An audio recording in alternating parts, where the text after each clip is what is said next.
Well, the weather is improving. It's getting a little warmer here as the shirts are coming off of this 100,000 plus fans along the Columbia River. Here's the action for Heat 2B. Miss Budweiser, Chip Hanauer. The Winston Eagle, Mark Tate. So the Winston and the Bud will now lock up horns and be challenged by the Kellogg's, driven by Mike Hansen. Old Boy Alberta with Mike Egret will also see action. On the outside will be Cooper's Express, Mitch Evans, but they haven't put the boat in the water yet. Still having problems repairing the stern. They do not make the start. Here's the field as they come towards you, Dick. Miss Budweiser is going to set the pace in lane number 1. Winston Eagle, Mark Tate in lane 2, trying to move up. We'll see if he can do it as they go down into the turn. Tate with a very slight lead. Both boats allowing enough room for everybody else to come through. But it's going to be the Miss Budweiser taking it on the inside, going out onto the back stretch. Chip Hanauer has taken himself about a 5-boat length lead over the Winston Eagle, back in third as the Kellogg's Frosted Flakes. Oh, that Winston Eagle was really pressing on the hip of the Budweiser, coming down for that start and diving into corner number 1. And that's pushing the Budweiser to perhaps a record. We'll have to check the timer. This might be a record for one lap on this course as he comes around the complete lap number 1. And it is, Dick, a new record. Chip Hanauer, 154.115. That breaks his old competition lap record of 148.8 by almost 6 miles an hour.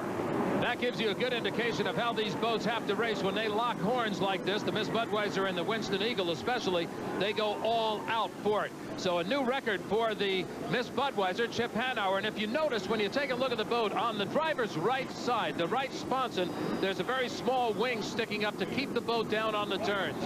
Kellogg's Frosted Flakes, Mike Hansen driving a very solid third place. The Winston Eagle is in between those two. He is in second place. There you can see that wing on the right sponson. That actually forces the sponson down on the turns. Oh boy, Alberto, Mike Egret riding now in fourth place. And Dick, we have a new course record for a 6-mile heat and a 2-mile course at 147.6, besting the old record by 3 miles an hour by this team, the Budweiser team, winner of Heat 2B. There's the rest of the orders of finish. Cooper's Express still not making it first today, having problems, they say, drying the glue on their repaired transom. We'll be back with more from Columbia River Tri-Cities in just a moment.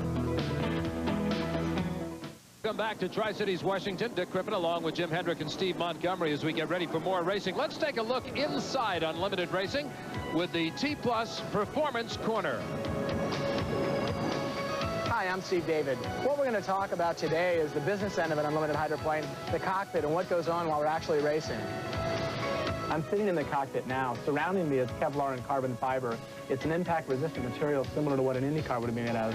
Above my head is an F-16 canopy to prevent danger from another boat coming on top of me.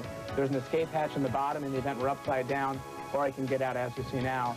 Behind my head is a headrest that specifically fits my helmet size, so when I go into turns, that holds it in place, otherwise your neck would be stretched a little too far. The seat itself is molded just to fit the driver.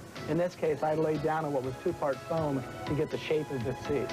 There's fuel shutoffs, electronics to get it started, and some basic instrumentation in terms of engine speed, exhaust gas temperature, oil pressure in the gearbox, and oil pressure in the engine.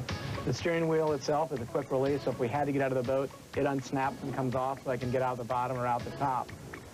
Of course, the cockpit's designed for a human being. Knowing our frailties, we have electronic and computer backup. This plugs into the electronics as well as my helmet, and it feeds the computer brain of the boat, which gives the crew all the information they need to ensure that what I'm doing in the cockpit results in a win out in the race course.